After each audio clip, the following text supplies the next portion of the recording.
जम्मू कश्मीर में हिंदू और सिखों के नरसंहार का जिम्मेदार कौन? एनजीओ ने एसआईटी जांच की मांग की। एनजीओ का कहना है कि स्टेट मशीनरी सत्तारूढ़ राजनीतिक दलों से इस हद तक प्रभावित है कि उन अपराधियों के खिलाफ कानूनी कार्रवाई नहीं की गई जो धार्मिक हत्याओं और पलायन के मास्टरमाइंड थे।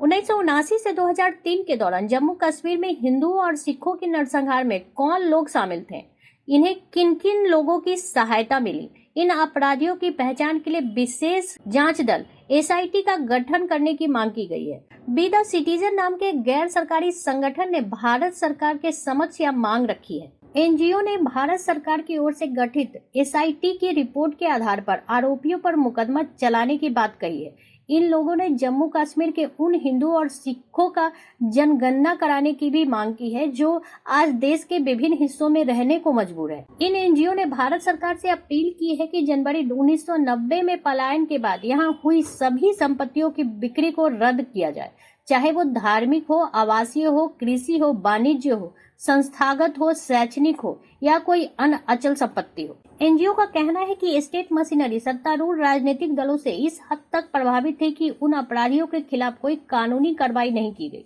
जो धार्मिक हत्याएं और पलायन के मास्टरमाइंड थे। यह इस फैक्ट से भी साफ हो जाता है कि तत्कालिक मुख्यमंत्री ने इस्तीफा दे दिया और राष्ट्र विरोधियों को कश्मीर पर नियंत्रण करने की छूट मिल गई। संगठन ने केंद्र से उन कश्मीरी हिंदुओं और सिखों के पुनर्वास के लिए सरकार को निर्देश देने की मांग की है जो 1990 में या उसके बाद कश्मीर से देश के किसी अन्य हिस्से में पलायन कर गए थे। एनजीओ बी द सिटीजन ने वकील वरुण कुमार सिन्हा के जरिए सुप्रीम कोर्ट में ये याचिका दायर की है इसमें एसपी के केंद्र सरकार और केंद्र शासित प्रदेश जम्मू कश्मीर के उन सिखों और हिंदुओं की जनगणना करने के निर्देश देने की अपील की गई है जो आज देश के विभिन्न हिस्सों में निवास कर रहे हैं। जम्मू कश्मीर में इस साल के अंत या फिर अगले साल की शुरुआत में विधानसभा चुनाव होने वाले हैं।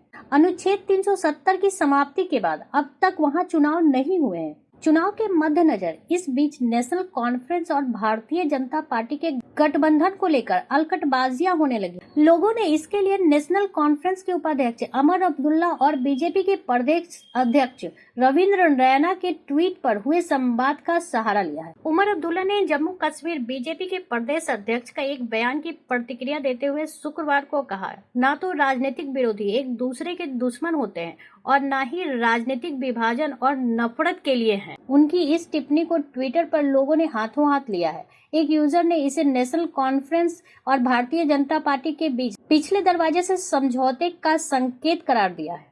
और उधर गुलाम नबी आजाद भी जम्मू कश्मीर में अपनी पार्टी बनाकर विधानसभा चुनाव में उतरने की तैयारी कर रहे हैं। उनके भी बीजेपी से हाथ मिलाने के आसार हैं। अब देखना है कि जम्मू कश्मीर की राजनीति क्या करवटें लेती और वहां से पलायन किए गए हिंदू और सिखों का सरकार पुनर्वास करवा पाती है या नहीं।